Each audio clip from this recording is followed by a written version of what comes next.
You, John Fitzgerald Kennedy, do solemnly swear I, John Fitzgerald Kennedy, do solemnly swear that you will faithfully execute the office of President of the United States that I will faithfully execute the office of President of the United States and will, to the best of your ability, and will, to the best of my ability, preserve, protect, and defend the Constitution of the United States. preserve, protect, and defend the Constitution of the United States. So help you God.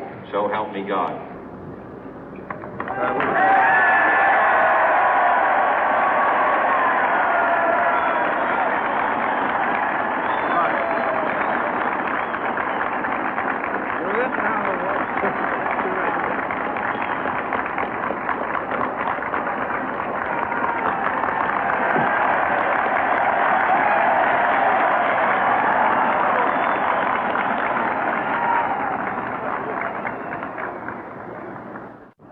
Vice President Johnson, Mr. Speaker, Mr. Chief Justice, President Eisenhower, Vice President Nixon, President Truman, Reverend clergy, fellow citizens.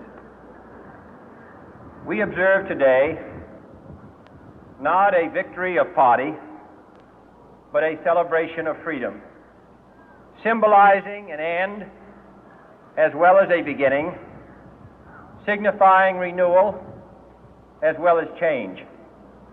For I have sworn before you and Almighty God the same solemn oath our forebears prescribed nearly a century and 3/4 ago. The world is very different now, for man holds in his mortal hands the power to abolish all forms of human poverty and all forms of human life. And yet the same revolutionary beliefs for which our forebears fought are still at issue around the globe. The belief that the rights of man come not from the generosity of the state, but from the hand of God. We dare not forget today that we are the heirs of that first revolution. Let the word go forth from this time and place to friend and foe alike that the torch has been passed to a new generation of Americans born in this century, tempered by war, disciplined by a hard and bitter peace, proud of our ancient heritage, and unwilling to witness or permit the slow undoing of those human rights to which this nation has always been committed and to which we are committed today at home and around the world.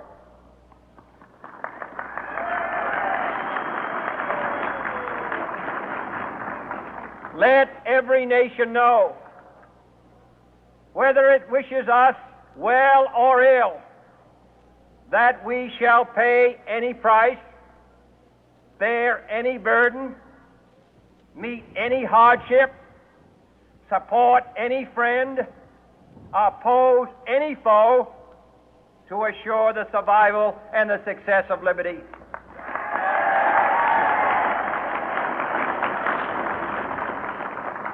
This much we pledge and more. To those old allies whose cultural and spiritual origins we share, we pledge the loyalty of faithful friends.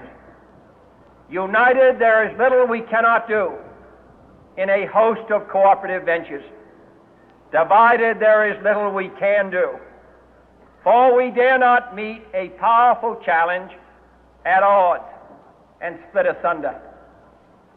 To those new states whom we welcome to the ranks of the free, we pledge our word that one form of colonial control shall not have passed away, merely to be replaced by a far more iron tyranny. We shall not always expect to find them supporting our view, but we shall always hope to find them strongly supporting their own freedom, and to remember that in the past, those who foolishly sought power by riding the back of the tiger ended up inside.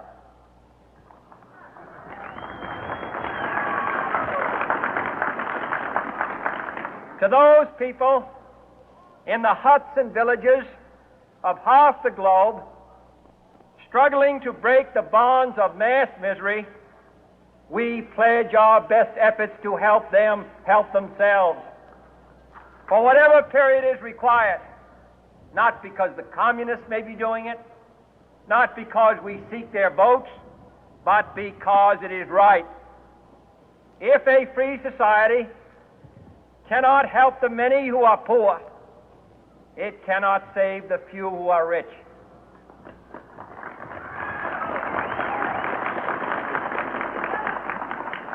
To our sister republics south of our border, we offer a special pledge to convert our good words into good deeds, in a new alliance for progress, to assist free men and free governments in casting off the chains of poverty.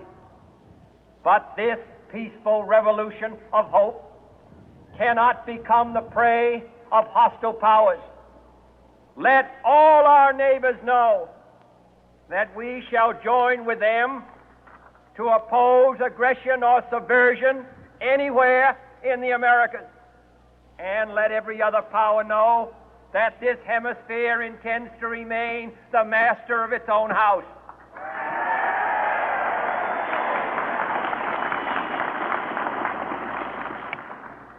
To that World Assembly of Sovereign States,